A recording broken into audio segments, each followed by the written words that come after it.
이상하다라고 좀 공감을 느꼈는데요. 그 관계성이. Maybe I have Prime Minister Abe to thank for advertising the film. 日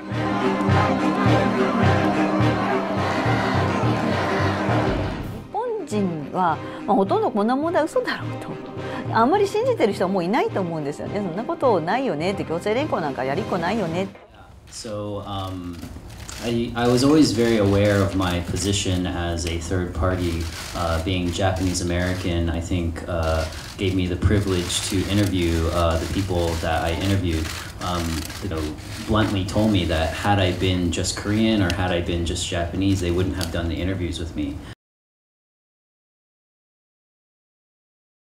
Uemura Takashi's getting bashed by the Japanese neo-nationalists, and I felt kind of a relation or kind of closeness to that experience since I had been bashed for my YouTube videos in the past.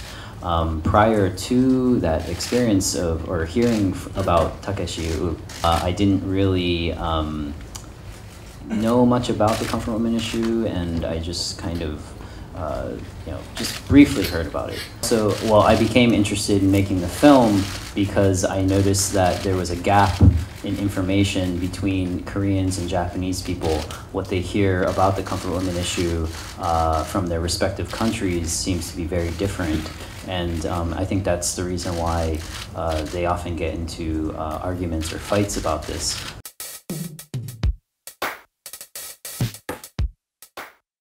So I thought with a 2-hour film that really kind of covers, or gives a very comprehensive sort of introduction to the issue, that both Koreans and Japanese people would understand that they haven't been given or they don't know or they didn't know about certain information. And once they do know that information, I think it does kind of prevent them from being so hateful towards each other.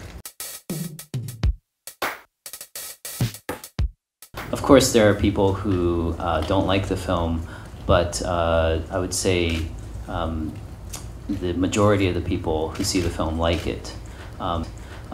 Touching on, again, the fact that young people don't know about it, and some of my former students said that they were completely shocked by the film because they had no idea about the issue, and they had no idea what was going on with the Abe government in regards to this issue.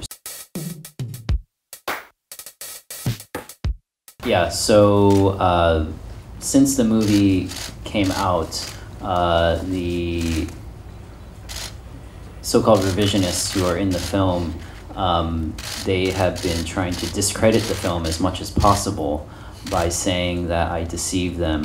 So instead of talking about the content of the film, they're trying to divert the attention to this idea that I deceived them so that people will not trust the film and not see the film.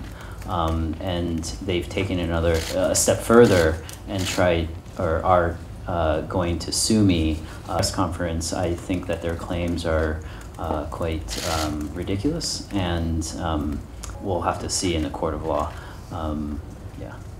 Do you think it's unfortunate that the Abe government has responded the way it has to this issue of forced labor because in essence, the issue of forced labor is a human rights issue. It's a civil case.